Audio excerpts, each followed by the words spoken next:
and welcome to the Tell Not Show. Unfortunately, Kirsha is not able to join us tonight, but as always, I'm your host, Julia J.K. Allen. I like to write urban fantasy and horror with a little bit of magic and everything. We're very excited about our guest tonight. Um, Jeff Konkol is a classical pianist and marginal triathlete. Jeff Konkol is permitted to live in the sprawling home of four very large cats. He published his first tabletop RPG of Gods and Men in the early 90s and has been running games within that setting ever since. He recently returned to writing with the hope of sharing these stories with a wider audience. So, welcome, Jeff.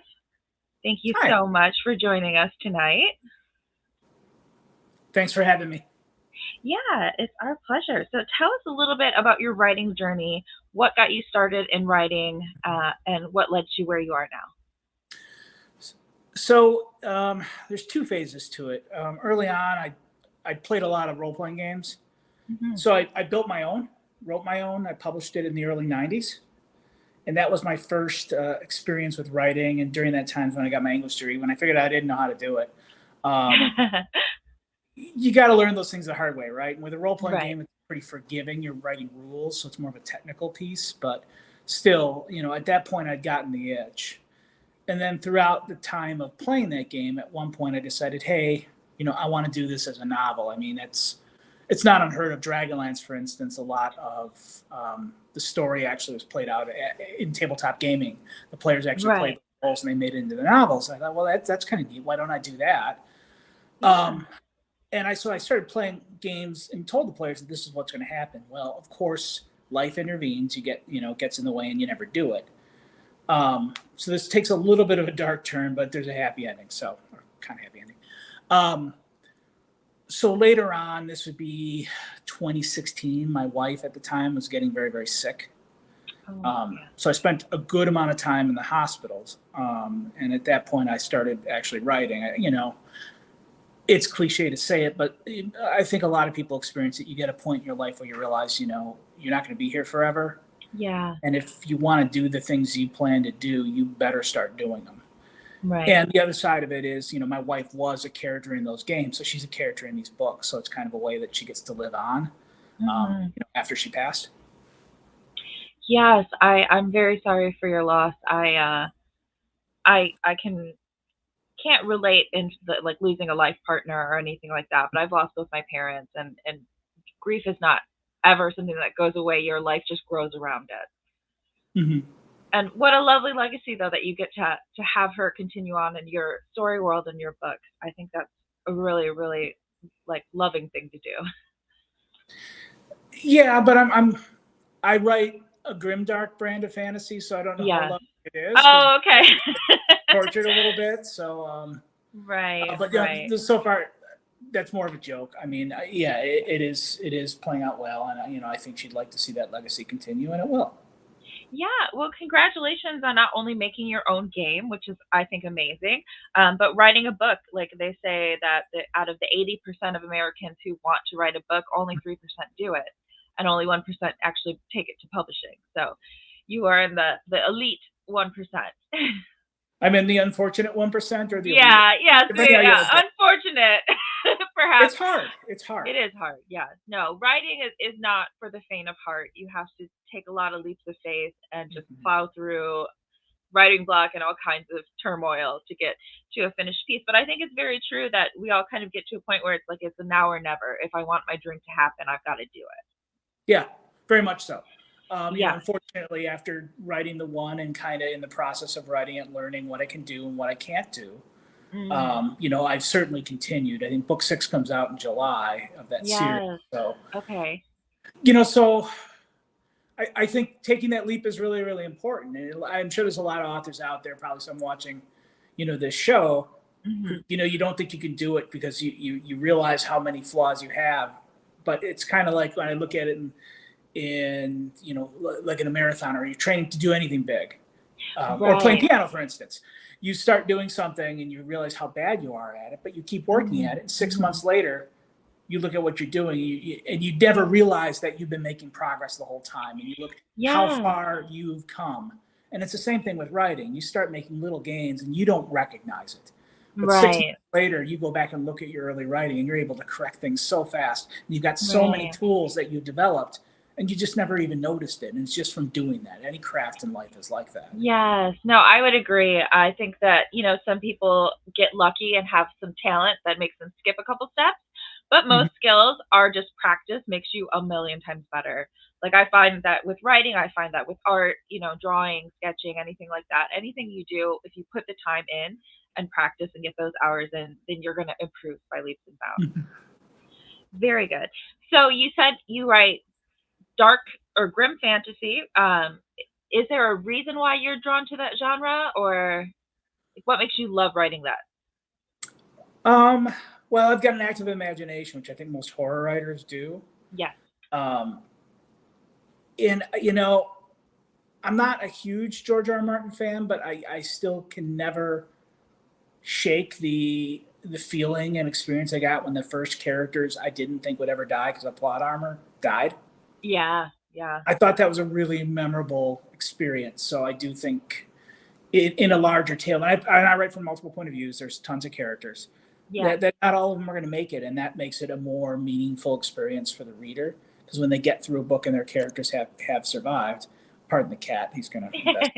Um, they actually can feel a sense of relief, and when they're reading a scene, they're reading an action scene. It's not a foregone conclusion Mhm. that everybody's going to come out of this intact.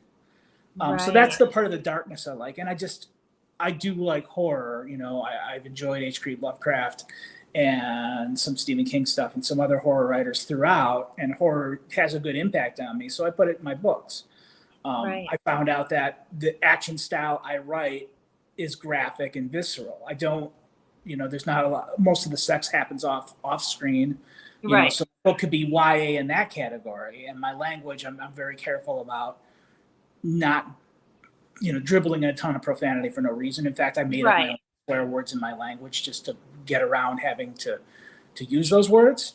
But Right. the one aspect which I I always use is I'm very vivid with my descriptions in battle and of things Mhm. that happen to characters. So there's that kind of sci-fi, horror aspect that comes into it, which lends Yeah. yourself to a grim dark world. Understand. Yeah, that kind of visceral description can really place your reader in the story, but is also kind of not great for squeamish readers.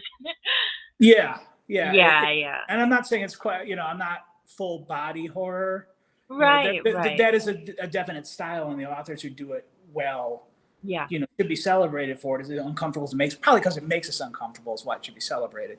And I'm not fully into that genre, but that does, filter in. It's an aspect of the storytelling. Right, right. No, I started out I've always been like a young adult kind of fantasy writer.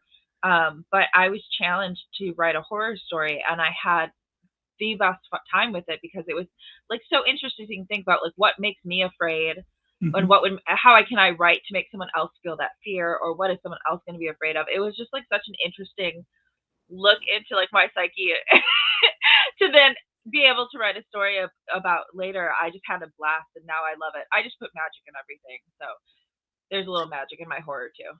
Yeah, and that's fun. So I think it's funny too when you look. Because horror is supposed to be ordinary people in extraordinary situations, right? That's how you get that horror vibe in a lot of Yeah. cases. Mhm. Because the threat is something supernatural or something beyond the regular characters. But you can still put magic in it. I mean, look at like the movie Predator. I don't know if everybody's seen it. Right. It's an old movie, but everybody's special forces and it's all Arnold Schwarzenegger and these muscle hulks with all their specialized guns. But it's still a horror film because the threat is that much greater. Stronger. Yeah, Yeah. yeah. So I think I use that as a nice template when I'm writing fantasy horror because your characters, let's face it, you look at Tolkien, you've got Gandalf and Aragorn, Legolas and all these characters who can do all these wonderful things. Right. But as long as the threat is significant enough, there's still horror there. Yes. Yes. It's just I not agree. running around a house, not turning on the lights when a guy with a butcher knife chasing you, like Right. the old horror films that we all. And you look at those horror films as they evolve, those characters, the villains became supernatural. Jason Right. starts out as just a slasher, but whenever you get to movies 6, 7, or 87, whatever they're up to, at this Right. point, an immortal monster who can't be killed. They've had to scale him up. Michael Right. Myers was the same way. Right, right. Yeah, there does get to be a bit of like it just becomes hyperbolic by like movie 20 when it's like they just make him like badder and badder and Yeah. stronger than ever, and it's just like at some point they should just like let it go, let the franchise be what it is. I think they're making money, so they're going to keep going. Right, right. Yeah. I really have always loved horror movies and horror content media, but I just like was I felt like I would be too chicken to like write horror stories until I was actually challenged to do so. So I still approach it as a challenge when I write a horror story of being like, okay, how can I work in the scare Mm-hmm. factor? I really like how you address how you brought up that like it's an ordinary person in extraordinary circumstances. That's a really great way of looking at the horror genre. Mm-hmm. So, what does your writing process look like? How do you go from idea to finished novel? Okay. I'm writing a really long series with a lot of characters. So I'm put in that planner as opposed to pantser category. I do have to Yeah, map things out because I do multiple point of views. So it's really important to know, okay, how many point of views, how many times am I touching this character in the course of the novel? Are they all getting equal attention? And okay, I don't want to back-to-back point of views. So I've got to plot things out as to when we're viewing things through this character's eyes or another character's eyes. And the important thing to start to look at there is also who knows what and when, because you've got dramatic irony in play that you've already shown the reader something through a different character's point of view, and your next character doesn't know it. So that does create horror and suspense.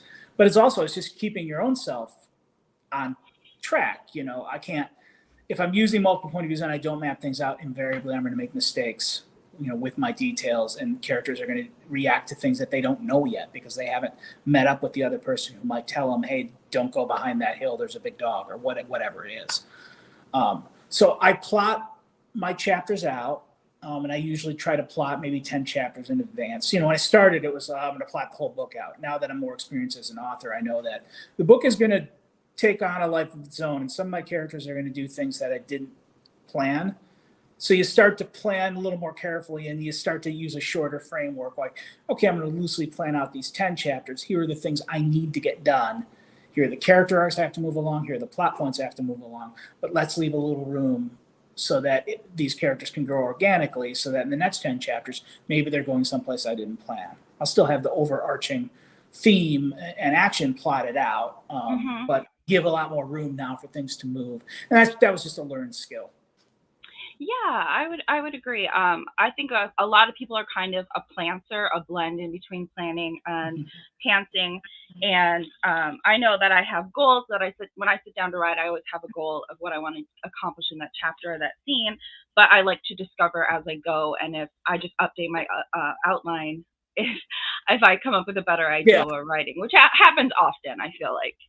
I've got a better metaphor or analogy for that too. I think I heard it on an NPR interview with George R. R. Martin, actually. Instead of planner and pantser, architect and gardener. Yes, yeah. And I Do like you want that to because, explain that for the readers? Like, well, okay, so your architect would be your planner. You're designing the structure of your novel, where gardener would be your planting characters and letting them grow in whatever direction you want. The reason I like that better is because then I can start to say, well, I'm going to be a gardener, but I'm going to put a bunch of trellises in my garden. So I'm going to shape the way the characters grow. I'm going to put a trellis there that these tomatoes have to grow in this direction. And I'm going to, put in barricades in the garden to keep these plants from cross-pollinating with these other plants. I like it better than, maybe I just don't like the term pantser. yeah. I mean, it's an interesting term, flying by the seat of your pants. Yeah. So if you just hear pantser, it sounds kind of strange. But yeah, I know. I realize it's flying by the seat of your pants, but I don't think that's accurate. it's not quite what it does. Yeah, a You know lot what of I mean? people have more thought they put into their writing when they're pantsers than the name would apply. Yeah. Yeah, I think it's unfair to those people. Just because they're letting their characters kind of shape their own journey doesn't mean that they're not planning things out. I Mhm. mean, you can't write a description without planning things out. It's not like you're going to be surprised by what the door looks like when you're the author. You've got a picture of that room that character's moving into, and maybe a few details creep in that you didn't Mhm. anticipate. But the room, by and large, you knew what it was going to look like when you started writing it. Right, right. No, I agree that gardening is a really great way of describing it. Um, what do you think is the most important part of writing? Doing it, Yes. I, Okay. I'm sure it's a common answer, but honestly, it really is just doing it. You know, when you hear about writer's block or you go on like writers' Facebook groups or writers' blogs and stuff, it's always the story of how you procrastinated away your writing time for that day or week. Mhm. Um, and honestly, you know, the writing workshop I work with, Kathy Giorgio, who teaches it, what she counsels, and it's good advice, is, you know, when you have that chapter that you don't want to write, don't skip ahead. Write the chapter, because you can always rewrite it. It might be bad your first draft, but if Yeah. you don't force yourself to do it, you're going to bog down. So it's just kind of getting in the habit of doing it, and even if you don't think what you're writing is good, just write it anyways. Yes, yes. No, I always encourage people because a lot of times they'll get stuck in the first chapter trying to make it Mm-hmm. perfect and they don't move on. So I always encourage people to like, write it poorly. It's called a rough draft for a reason. Like you're not going to make it perfect, and oftentimes you'll find the perfect first chapter after you've reached the ending. Mm-hmm. Well, and the other thing is, like we talked about earlier, of developing those tools, right? Like Yeah, right, a skill. You don't know how to write the first chapter when you write the first chapter. right, You know, right. by the 30th chapter, you might have come up with a bunch of different skills of, oh, this is what I can do with dialogue. I don't just have Yeah. to use dialogue tags. I can stop it and put action and resume the dialogue, or I can vary how I'm doing it, or I just don't need a dialogue tag at all because everybody Mhm. knows. I don't have to say Liam saw John, or I don't have to put these useless sentence fragments in to anchor in my point of view, Mhm. because I've already established the point of view. But when I'm writing it, I do that to keep myself honest. You know, those are skills Right. you learn. You build a lot of scaffolding when you write. And then as you Mhm. get better, you figure out, oh, this is the scaffolding I'm always pulling away. I don't need to put that there in the first place. But Right. you never get there. You never learn those tools if you don't start writing. Right. Right. You definitely learn a lot by the doing of it. Mhm. Yeah. Um, do you think characters or plot is more important when you're writing? I think you need both. Mhm. Um, you know, if you write a great plot and you don't have any characters, unless you're doing some really funky omniscient point of view, um, it's going to be really hard to get anybody to read it and be Right. invested. Right. But you can have the greatest characters in the world. If nothing happens, um, that's not really interesting either. You know, Right. there's examples that prove me wrong. Um, you know, if you look at some of the great writers, you know, a lot of times there's not a lot of action that happens. You can have I mean, you can have Joyce had an incredible story about just a dinner party. Right. But Right. that's still a lot of action when you think about it. I mean, dialogue is battle, just as much, you Mhm. know, as much as a battle scene. You have that in your dialogue as well. So you can have a lot of action and plot going on when it doesn't seem like a lot's happening. But I do think you need both. You need a balance of the two if you're going to keep your readers engaged. I would agree. I think best of both worlds kind of is where I always aim to go. But I agree with you because, like, you can read a book like one of Jane Austen's books. They're classics. I personally love Jane Austen. Pride and Prejudice is my favorite book. But like it seems as though not much is happening, but there's all this drama going on Mm-hmm. underneath the surface. And so I agree that you can have plot without it being like car chases and explosions and big things. But that when you're most successful when you have both good characters that people can relate to and good plot to keep them entertained. Yeah, I just think we might Yeah. be in this day and age. We might be spoiled by the Marvel movie, you know, Right. where everything has to be a big explosion and we're gonna have these big action set pieces. Mhm. Interestingly enough, they only worked because they got people invested in those characters, though. Yes, yes. No, I always when I was when with editing and with like coaching certain authors, like they always want to have that big monumental first chapter, the mom in the plane crash and nobody survives. But I always like had always explain to people that like if you don't care about that character, you're not going to care that the character has this big grief or loss, Yeah. right? Like we have to care first and foremost before we have anything big happen to that character, so that we can be like, oh my gosh, are they going to be okay? What's going to happen next? Yeah, if your character is the survivor of the plane crashing, we got as Right. reader to watch them see their mom die. Well, that's powerful. We can, but if it's just the mom dying, we didn't meet the mom, we don't really care.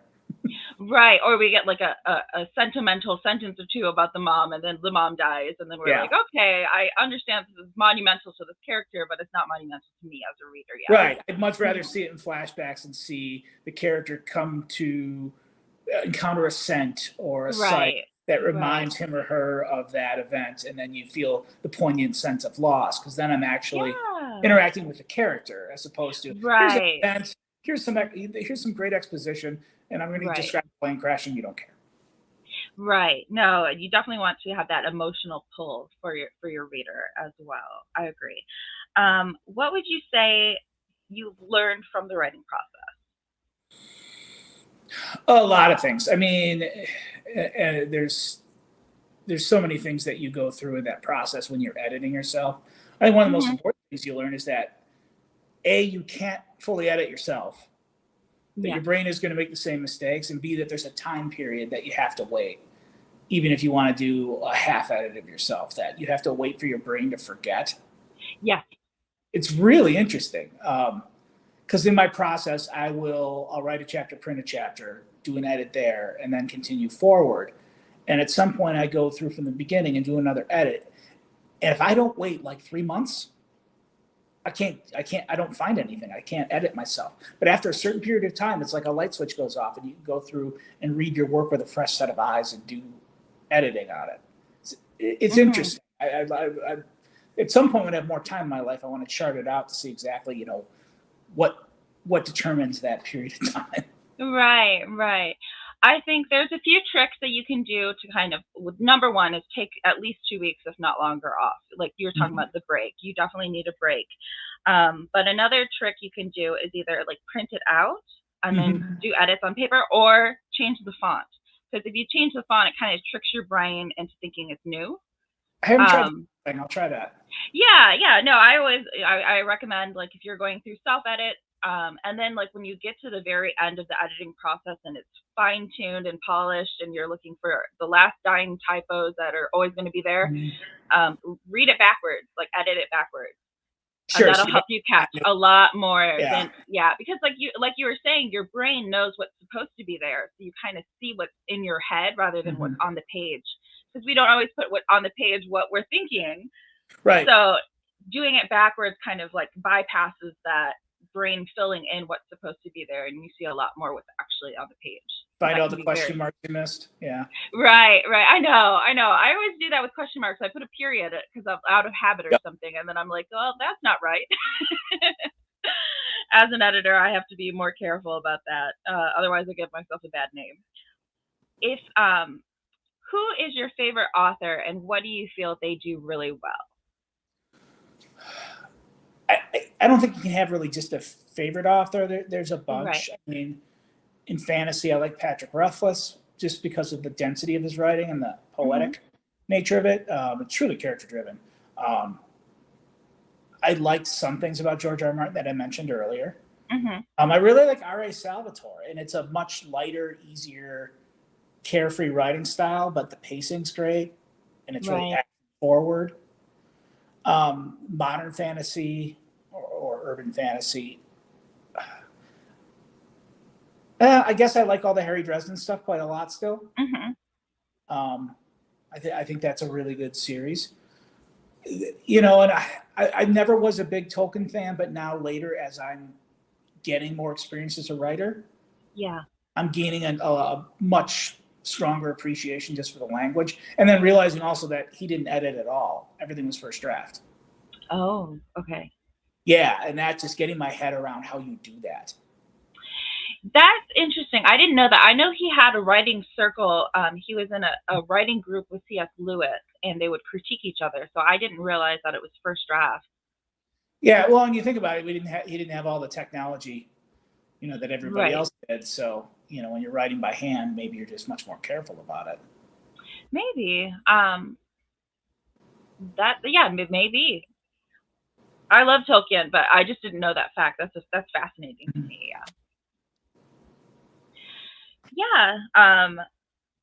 The only thing I will say about Tolkien as a criticism though is that second book is so much Gollum. Like it is a lot of Gollum, and I find it like I went to go reread it. I flew through the first book, and then I got to book 2, and I was like, oh yes, the Gollum book, and it's all Gollum and Schmeagol, and it just he is such a hard character to like when you get his insights and like what's going on, like Yeah. how he's using the ring around his family and then upset that they're upset with him when he's being super invasive, and like he's just he drains on me a little bit. So Yeah. I um mean, those books are challenging. yeah. I mean, because the writing's very dense. If you plot out the action, not a lot actually happens on camera. Other Right. than in Fellowship, there's a lot of small party action. I mean, everybody loves Right. Moria, right? And it is really well done. But later on, as you go, it gets into kind of historical war writing, which is another thing that George R. R. Martin does. Instead of Mm-hmm. showing us a battle, there was a great battle and the wolves were decisive, and they defeated Jaime. Oh, It's one okay. paragraph. You don't get to see any of it. Tolkien did a lot of that as he moved on with Return of the King, but Right. I don't know if he could have done it a different way. He wasn't the type of writer to do it a different way. I don't think action was really written the same way as like now. Right, right. That's one of the reasons why I always say like read widely and read deeply, because you can learn something from every different genre, whether that's Mm-hmm. relationship building and romances, whether that's world building and sci-fi, whether that what I mean. There's something pacing from thrillers. Like you can learn from Mm-hmm. every genre, especially if you're reading widely and deeply. Because I do feel that a lot of authors kind of stick with their genre that they write in sometimes. Yeah, And I so think they'll that's have like normal. really great world building, but like maybe lacking in the relationship aspect. Yeah, I think that's also pretty normal. I mean, they say write what you love, so you're going to read what you love too. Right, right. And I think as you start to get into the craft and you start publishing, man, your time goes away really, really fast. It does. Once you get that bug, the writing bug, then it's like all your free time is like thinking about your story, crafting it, and doing all that stuff, and then actually writing it. It takes up a lot Well, of right. time. With a series and with a publisher, I've got to let him know, Yeah, okay, yeah, I need to publish the next book. When do you need the manuscript by? Okay, you need it 8 months in advance. Okay, well, I got to write that. And then you're turning in yeah, a manuscript, you're making decisions on the cover and a final edit. And while you're yeah, doing that, you're in the process of writing and workshopping the next book. And you might be publicizing the previous book. It just, the cat right, starts to get full. And it was things I just never appreciated when I started doing this, because you can't yeah. really, you can't until you've experienced it. Right. There's a lot to the business side of authoring that Mm-hmm. a lot of people don't realize until they publish their first book, and then they're like, "Oh crap, there's all this other stuff to do." Right. Um I think that's kind of a blessing though, because like if people knew how hard it was to write and get a novel out, they might be too intimidated, right? So it's kind of a blessing that it just Mm-hmm. is the fun of writing at first. Yeah, and I think if you don't love it, don't do it, or just Yeah. have it for you, because that seems to be the way things go. Oh yes, yes. No, yeah, it's interesting. I think what's going to happen with AI and the arts, all the arts, in the near future. There's someone's going to have to draw a line somewhere, I think, and we'll see where it all falls. Yeah, I mean, on a positive look at that or Yeah. hopeful look, Photoshop didn't change the world. No. Yeah. Artists still exist, and it is a tool that is used. Mhm. So if predictive language models and all the AI that's invading the writing space right now, it grows the same way that Photoshop did, where it is a tool as Right. opposed to a Right. replacement. I think it can work, but we'll see. I, We're at the I know a lot of people with if they have mental health struggles, they can put into, the AI, like how do I clean my room, or how's the best way to do this? What should I do this morning? There are like benefits, of course, Mhm. to any kind of technology. So I don't want to be like a naysayer or anything, but it's just interesting because it's like art is kind of something sacred to us, and kind of like what people do. Like they say, the first generation of, fathers learns war so that their son can be a doctor, and then their son can be an artist, right? Because that's the thing, when we take away the pressures of like needing to survive, we make art. And so I don't think that'll ever be lost, because that's at our soul, I feel like, is creativity, right? So I don't think AI is going to ever completely replace like novel writers and, poets and all of those wonderful people out there writing stories. Because stories are so fundamental to what we are as humans, right? Like when we think of when civilization started, it's when they started recording and like memorizing stories of the people, right? That's how I look at with it. with Yeah. language, time binding, Yeah, yeah. written word is carried forward, and I think they also, I don't know what philosopher said it, but you can track the fall of a society with the fall of its art. Right. Okay. As that Yeah. decays, as society decays. So yeah, I Right. certainly don't think that we're going to lose that, and I hope we don't, because I don't think it spells good things for us if we do lose Oh it. no, we absolutely need to keep that as part of our humanity. I think so too. So if you could give a new author like one piece of advice, what would you tell In terms of writing, just start doing it and keep doing it, them? because that first chapter you think it's awful, and that's fine, because by chapter 10 you'll be able to go back and have some tools to improve that first chapter. Uh-huh. As you get to the end of the book, particularly if you're going to seek like agents and traditional publishing, Mhm. whatever you do, force yourself to go back and write the first 3 chapters. This is something I didn't do, and I wish I did. And start over from scratch. Just write those 3 chapters over again. The reason I say that is when you send out to agents, that's all Yeah. they're going to look at. Right. And if those aren't great, they're not likely to look at the rest of the book, which is generally where your better work is, because you've learned how to write, because you've gone through the process and taught yourself. Mhm.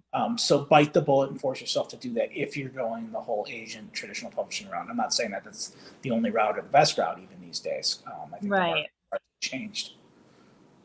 Right. I think there's some misconceptions about traditional publishing where they think, oh, the publisher takes care of advertising and marketing, and oh, I don't have to worry about that. And that's very not true.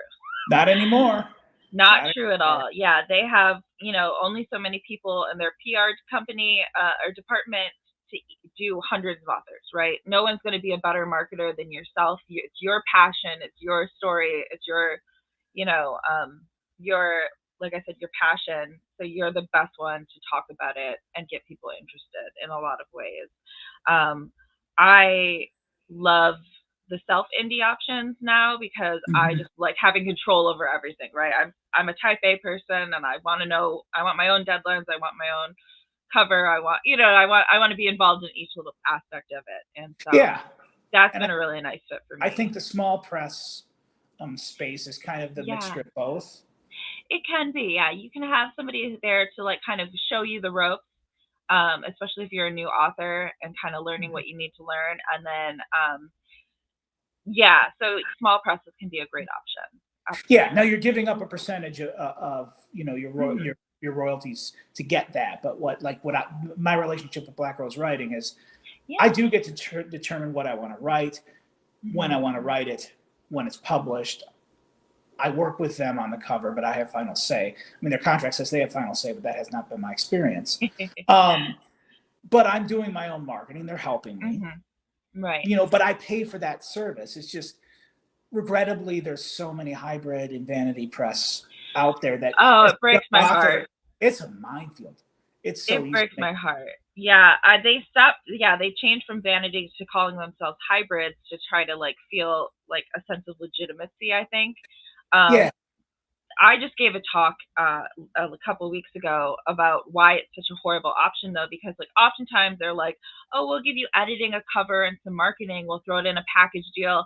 Well, you could hire individuals for cheaper, doing it yourself. And then also what I explain to everyone is like, even if they do edit your book and give you a cover, like they don't care if this book sells. Like they're not going to do an amazing job editing your book. They're just going to do something enough to like say like, look, we changed things. and then they're going to give you a crappy cover. And it's like, when it comes to books, I always say that like the cover sells your first book, good editing sells your second book and your third. Yeah, I think that's probably right. And it's worse than that because there are legitimate hybrid publishers out there who give you a fair rate and give you reasonable packages, but they're generally telling you they're not really giving you promotion. They're giving you some, but not a lot, because they're not going to promote your book because they don't really have any. They've already made their money. Yeah, they've already made their money before your book even sells. So they're selling you the services you need to get your book published. So there's places where it's legitimate, but yeah, now that term's already getting muddy because you're right. There's a lot of the vanity publishers who just moved in the hybrid space. They're going to sell it and say, "Oh, this is the greatest book, since sliced bread," even though they haven't read it. And they're going to tell you, "Oh, you give us $5,000, we're going to do all these great things for you," and then nothing's gotten done. And that rudimentary at best a lot of times. Yeah, their services are not. I always say, like, as an editor, I will say, like, the first thing you do when you're looking for an editor is get a sample edit for free, right? Like, get a free sample edit, see what they bring to the table, see if they work well with you, because sometimes personalities just clash. But get a sample edit for free, and then, like, so you can vet the quality and you can vet, like, how well they're going to work for you. Well, and I think a lot of young authors don't even know the differences in editing. Right. They don't know there's a content editor. They don't know there's multiple levels of that it can happen on different levels of your book, depending where it's at, versus line edits. There's so much out there that it can get really overwhelming. And then you have bad players entering the space saying, "Oh, don't worry, you don't need to know any of this stuff. We'll take care of all that for you. Just sign on the dotted line, pay us this money." And they give you a product and you don't know that the product isn't good, and so you're only going to sell it to friends and family, and they're not going to tell you the truth anyways. Right, and then you often end up with like boxes of books in your house too, because they're like, "Oh, we'll give you author copies for $15, which is more than what they're worth, but we'll give you author copies. Just buy a box," and then you end up with a box and unable to sell any of it. So, yeah, they really. Whereas they're just drop shipping it from Ingram anyways, which you could do yourself. Right, in whatever quantity you wanted, because their discount is not. It's not like they're giving you a magical discount where you needed that quantity. Right. But they sold you on it. Yeah. It's just and then they'll often like tell you to price your book at like $25 for a paperback, which is like in this market. Yeah, it's like selling that. Yeah. I mean, I guess you can, especially if you're if you're doing a heavy like Kindle or Kindle Unlimited as well. I mean, there's a lot of different ways to sell right now. But that it's a complicated market. I don't want to bog us down with, that's a whole, probably another podcast that you already do, but. No, I know what you're saying. It breaks my heart because I know that there are companies out there who are very predatory and know that this is somebody's dream come true to have their book in printed form. Yep. And so I just always say, be super careful, like I said, always vet your services or anything that you're getting done. Okay, my next question for you is, how do you make time for writing? It's difficult. But I would say the writing makes time for itself. Okay, yeah. There's things I schedule just because of a reality of my life. Like I do my piano practice at 6 a.m. If I can go into work later. If I have to go into work earlier than that, then I have to either do it at 5 a.m. or whatever. That is just a reality of timing. I'm going to do this at such a time that it works in my life and doesn't disturb the people around me. Okay. So the writing, if there's something that I need to write or want to write, or I have ideas for those characters, that's going to be hitting me throughout the day. Mm-hmm. Those scenes are going to be there. And when enough of those scenes are there, you get home and you write. It's just what you do. Right. There are some mechanical things where I plot the time because I do a lot of outlining of what I'm going to do. And that I'll schedule a time. I'm, between 4 and 6 on this Tuesday, I'm going to outline the first third of this book, or I'm going to outline a portion of the series, a larger arc. That stuff I can schedule. But the writing itself, I found it's best for me when it forces its way out. And it does it fairly often. There are times where it's not speaking to me where I have to force it. And that's just kind of a process you learn. You start to learn yourself. Okay, am I just procrastinating? Am I not into it? Am I in a funk or a depression? Okay, I'm going to force it now. But as soon as that creative juice is moving and has enough momentum, it will force itself in my schedule. Yeah. No, I like that. I think goals is all about gaining those little small momentum Yeah. to keep moving forward. Like people always think like goals should be like lofty and aspirational, but like no, if you not make your goal consistently, then you're gonna feel disappointment, Yep. discouraged, and it's gonna like have the negative effect of like, oh, I'll just give up, I can't make it. Whereas if you have like really Mhm. reasonable and attainable goals, then you get that forward momentum you're talking about, where it just like gets going, and then you get like the happy chemicals for making your goal, and Right. so then it's Yeah, easier to your do the dopamine next hit. time. Yeah, Well, and yeah, I will say that's where I'm at now. When I started, I joined a writer's workshop, and the writer's yeah. workshop said you got to give us, you don't have to, but you should give us 20, you can give us up to 20 pages a month. And after that year, you'll have Right. given us 240 pages. And just the fact that I was paying for it, Yeah, I would yeah. get those pages. I was going to get every dime I could possibly get Out of that experience. service I was Yeah. paying for. And now, if I write 20 pages in a month, that's really low for me. It's usually 60 or 80, but I'm still at the Right. writer's workshop just because it's a fun experience and I learn a lot. Yeah. No, I think workshopping is like the greatest secret that like academia has like hidden from the world. So I'm not, I definitely like, I studied creative Four writing. reasons, by the way, 4 reasons. Yeah, yeah. No, it's an amazing tool. I love it. I studied creative writing at my college, and what was most valuable was the creative workshops that Mm-hmm. you have built into class. Because like the average student doesn't know how helpful it is to get like immediate feedback on what Yeah. you're doing and ideas, and that bouncing back and forth of ideas, and like, well, what if this happened, or have you considered this about this character? And like workshops are so valuable, I think, to writers especially. Well, and there's private workshops. I mean, that's the funny Yeah, thing. So yeah. when I was writing the first book, and some of my friends said, "Hey, this is good. You can tell a story, but you need to maybe get some schooling again." They Hmm. had the conversation. So I started Right. searching. 'Cause I had an English degree, so I started searching, researching my MFA. Did I want to go Yeah. back and get that? And the funniest thing is, the next morning I got a targeted ad on my feed for NPR, which advertised a writer's workshop a mile away from my house. Oh, convenient. Yes. Well, and it's much, the cost of going to a workshop versus getting an MFA, it's not close. The workshop is No, really right. expensive. But I'm just kind of laughing that searching for the MFA targeted an algorithm to feed me an ad for this business, Right. and business was literally a mile away. It, Oh, it, how it says a lot serendipitous, about it, though. right? Yeah. But it was serendipitous that you came across the writing workshop. Yeah. No, I recommend anyone like find your local community of writers and Mhm. workshop and get everything that's valuable out of that. You can. Do you have a favorite part of writing?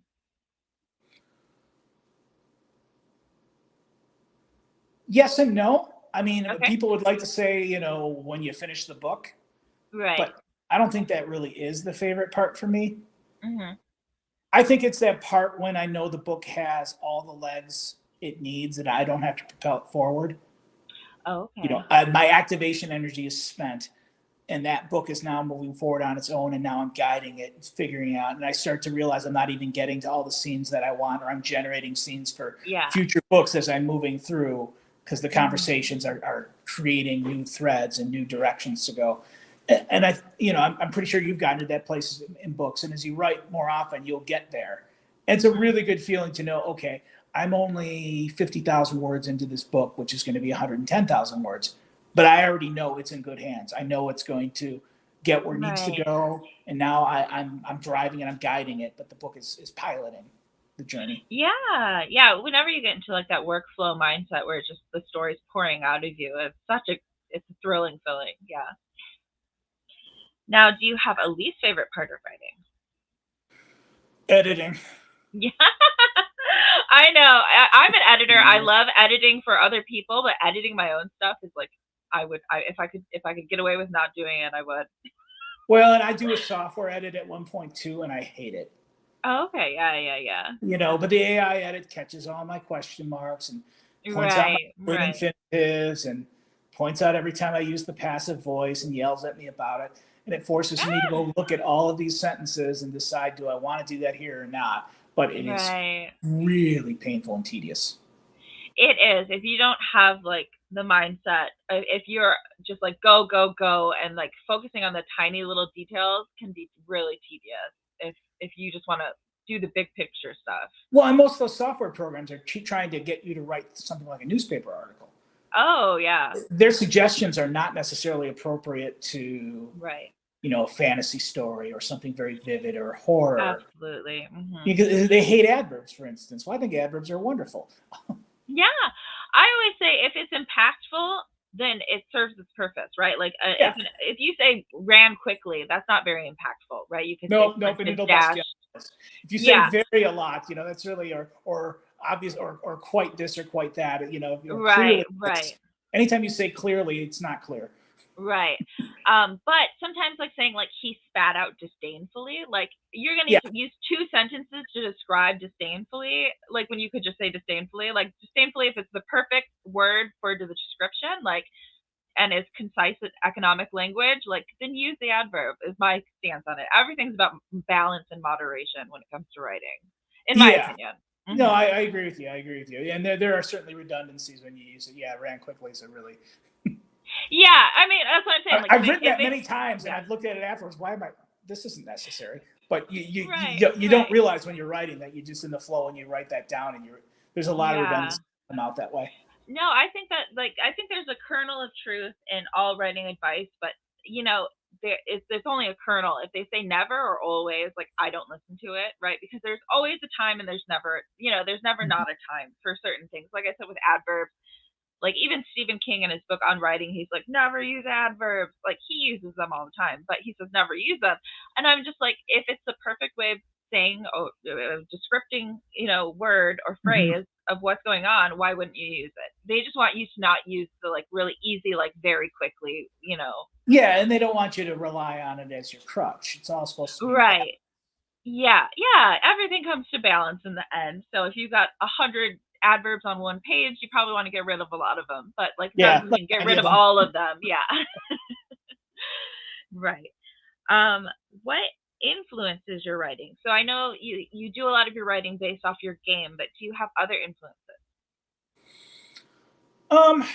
Well, the story at least is currently builds off of that game. The new series that the first book on that is releasing in November of 2024. And I just submitted that to the publisher a couple weeks ago. Is based on my cats. It's kind of a Watership Down meets The Matrix, but with cats. Oh, okay. So hopefully that'll be fun. But I mean, you take influences from everywhere. Right. Particularly what artist feel? Yeah, it's the whole artist life. I mean, you see two people talking, and you start to invent what they're talking about, especially if one of them is emotional. What could it be about?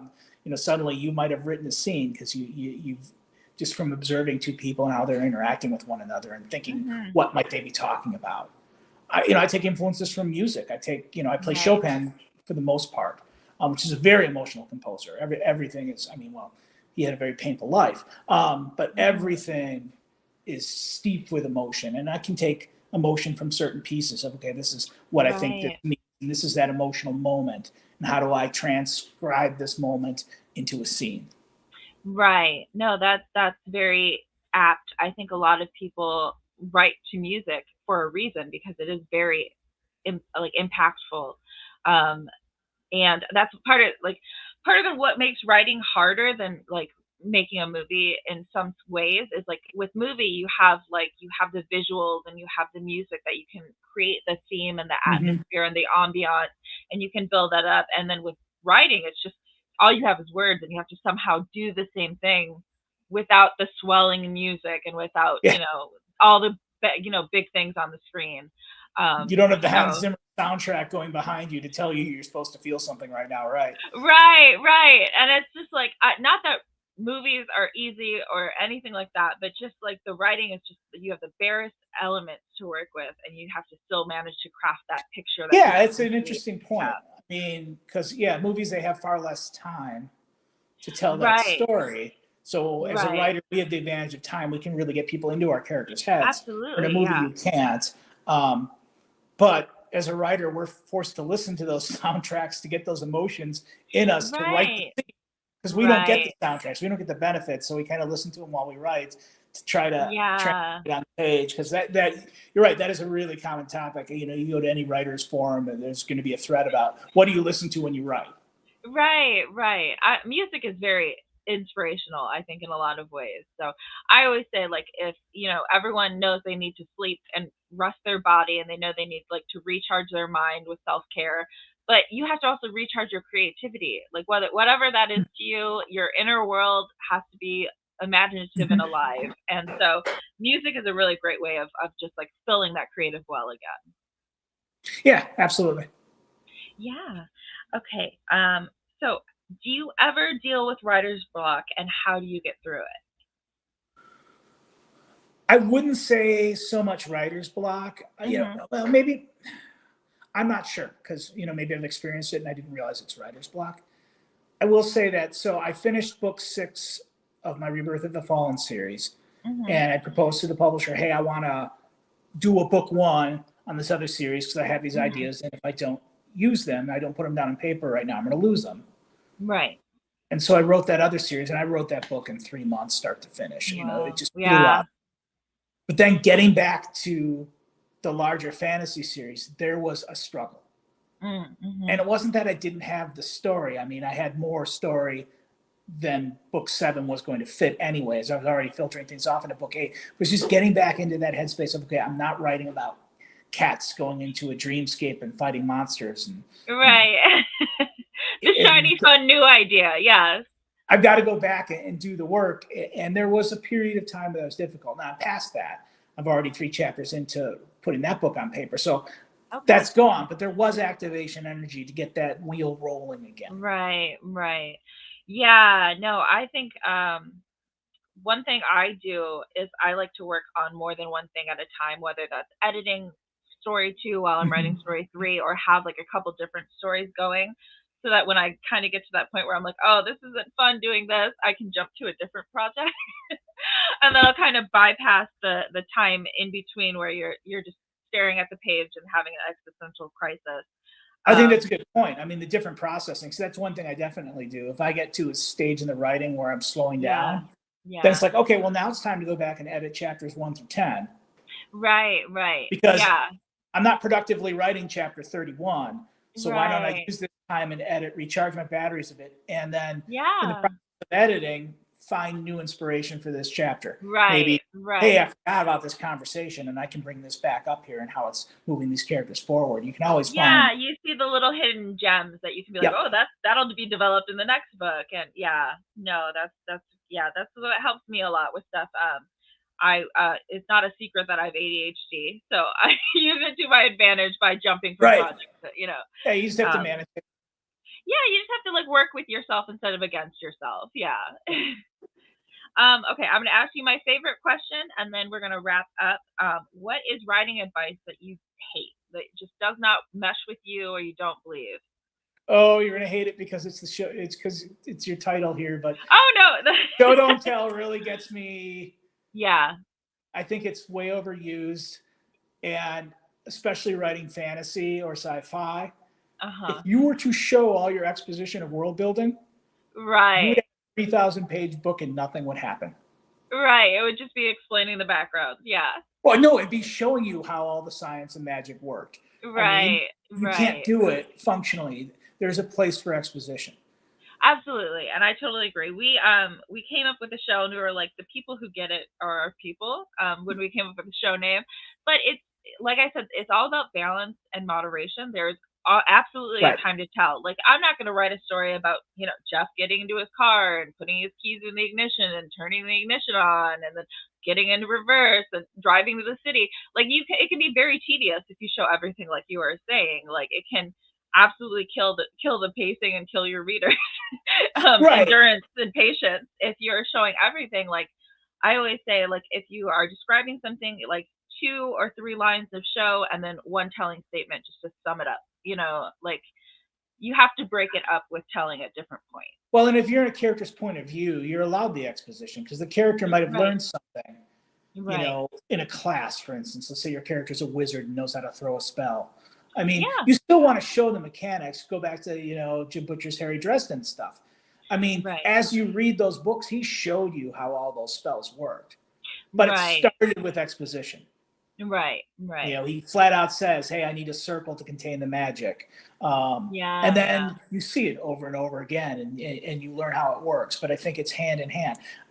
Show don't tell. I think got pioneered and beaten into writers' heads because of Right. so many bad examples of somebody telling how a character felt. Yes, He feels yeah, sad as opposed to showing it.